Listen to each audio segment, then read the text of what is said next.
গাঁজা সেবন না করলে নাসিরউদ্দিন পাটোয়ারি হওয়া যায় না। সামাজিক যোগাযোগ মাধ্যমে ঠিক এভাবেই এনসিপি নেতা নাসিরউদ্দিন পাটোয়ারির উপর সরাসরি তোপ দেখেছেন বিএনপি নেতা রাশেদ খান। নাসিরউদ্দিনের রাজনৈতিক অতীত ও বর্তমানে ভুল পাল্টানো নিয়ে দেওয়া এক স্ট্যাটাসটি মুহূর্তেই যেন নেট দুনিয়ায় ভাইরাল হয়ে পড়েছে।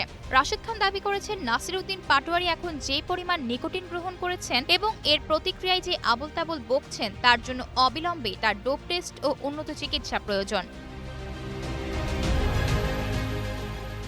রাশেদ খানের এই ক্ষোভের মূল কারণ হল নাসিরউদ্দিনের রাজনৈতিক পরিবর্তন। যেই নাসিরউদ্দিন অতীতে জামায়াতে ইসলামীকে ভারতের এক্সটেনশন, মুনাফিক দল এবং ধর্মের নামে চেতনার ব্যবসায়ী বলে কড়া গালিগালাজ করত, সেই নাসিরউদ্দিনই এখন জামায়াতের সাথে মিতালি করে বিএনপিকে তুলোধনা করছে।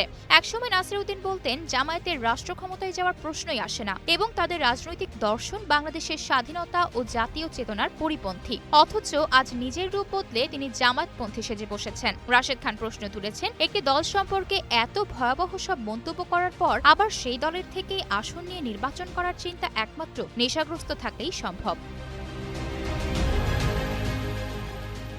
নাসিরউদ্দিনের রাজনৈতিক পরিচয় নিয়েও চাঞ্চল্যকর তথ্য সামনে এনেছেন তিনি জানান, নাসিরউদ্দিন আজকাল বিভিন্ন পডকাস্টে নিজেকে শিবিরের সাথী হিসেবে প্রচার করলেও বিশ্ববিদ্যালয় ক্যাম্পাসে তাকে সরাসরি বাম রাজনীতি করতে দেখা গেছে। একজন মানুষ কিভাবে একাধারে শিবির ও বামপন্থী হয় তা নিয়ে এখন বিস্ময় প্রকাশ করেছেন বিএনপি নেতা রাশেদ খান।